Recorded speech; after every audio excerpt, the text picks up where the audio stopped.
Welcome back to Tech Talk. This is the Cambridge Chamber of Commerce bringing you all the geeky stuff with my old friend Adam Oldfield from FBM3 Marketing. Adam, on the last show, we talked a little bit about airport technology and what they're doing now. Right. But Australia seems to be on the leading edge with a lot of this stuff. You know, and it makes sense. They're in their own little isolated world, and you can do a lot of beta testing down in Australia. Yeah. You know, as far as one of the new ones is the fact that they're now going to be working inside all their passport offices as an Australian resident citizen. You know, we get our photos taken with our passports, right? Yeah, you give out your details, and really, we are so sophisticated with our technology right now. Australia is the first to roll out. In the next 5 to 10 years, you'll be able to actually not even have a passport as an Australian citizen. Wow. So when you come back from any country into Australia, facial recognition will recognize you, instantly identify who you are, where you're from. Yes, you are valid as an Australian citizen, and move along. So there's no question about it. This is going to make its way around the world very quickly. Very quick. And I mean, right now as a Nexus, we talked about us being Nexus users and those that are Nexus holders, you can have the iris scan when you come in, and it literally knows who you are.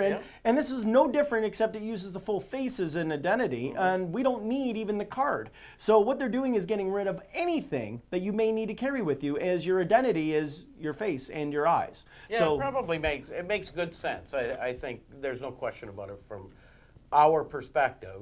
All of the digital technology that's available now, why do we still need a printed booklet?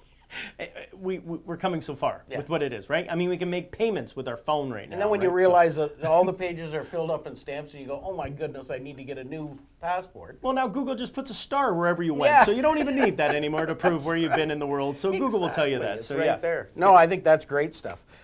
This is one of my favorite things, is texting and driving. Well, you know, kudos to all the manufacturers. We talk about all the innovation when it comes to autonomous driving, electric vehicles, all this. But you know what? This is the first manufacturer that actually has built in. Now I'm going to step back for a minute because way back in the 80s, every car came with an ashtray. Right? Yeah, exactly. You got a little lighter, got an ashtray. Now we took out the filament that actually lights your cigarette, but we use that now for a charger. In this case now, it's even more better because Nissan's gone one step further, and every Nissan's going to have a Nissan protective shield. And what this does is you put your phone inside. It looks like a big cigarette or ashtray, and when you put it in, it literally will block every signal from your phone. So no radio waves will be able to get to it, no Bluetooth waves, nothing, nada. You put it in, disables your phone 100%. You don't have to touch your phone or set your phone to do anything. Put it inside, disables your phone, safe driving 100%. So kudos to Nissan, and I can expect that we'll see that in most new vehicles coming to the market. I think it'll be a regulation that they have to be blocked. And you need to put it inside. Yeah, this is interesting how they'll offer it as a valid product. Well, statistics are out there that there's the collision rate for texting and driving is beyond anything. Absolutely, yeah. So this is something of which we can probably say is going to help many drivers in the future. Yeah, except when autonomous vehicles. So speaking of those, how about autonomous mass transit? Well, you've spoke of this many times. I've seen it on a lot of your segments on Cambridge Chamber. And you know what? And one of the comments I know, and we've talked about this, is where is the future of mass transportation, public transportation? Yeah. And we can see, and not to start up a separate debate, but I agree with you, is that autonomous driving is going to be the future. Is it here today? But in the next 10 years, we can expect it. But wait, let's not wait 10 years, shall we?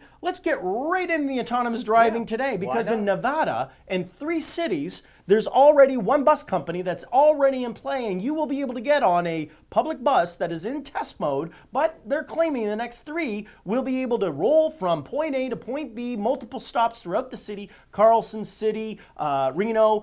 You'll be able to actually get on an autonomous bus and takes you to the next stop. Doesn't that makes perfect sense to me? It does. It's a route, right? Yeah, it's going the same path. So you program the bus to go on a certain route. Yeah, that's right. And we know that autonomous vehicles now are relatively safe. They don't generally cause their own accidents. That's right, yeah. So why not? Yeah, it makes perfect sense. And the key is that it's already in existence. It's on the market. So if you're heading to Nevada and you're seeing a bus roll up with nobody in it, don't be frightened. It's actually in action in this Proterra autonomous self-driving bus. Have you ever been in an autonomous vehicle? Yes, I have. Have you? Yeah. How did you feel? The moment I was in, it was in a BMW, and it was a 740 test model. And when we were in the vehicle driving, it was a little surreal because as I set it on auto mode, it took over, more or less set the speed. And, I was obviously, I guess, heavy-footed, but it knew the speed limit, brought down the speed, because remember, these are set based on the road. So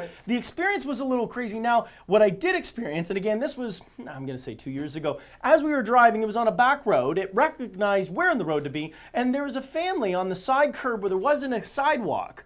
And I'm keeping to the road, and I realized I had to do the manual takeover. And there was a moment I had a little panic attack because the car kept saying, no, stay on the lane. But there was a young family pulling a wagon full of children, and I actually had to hit the brakes and slow down for a moment. So, again, they've come a long way from when I was in it, but that moment of, wow. So when they say you need a controlled driver behind the wheel, I 100% agree. And that was just, and the reason was the car couldn't recognize, again, the technology maybe wasn't there. There was someone walking towards us. There was no sidewalk. All it said was, this is the road, you're on it, and we're staying you within these parameters.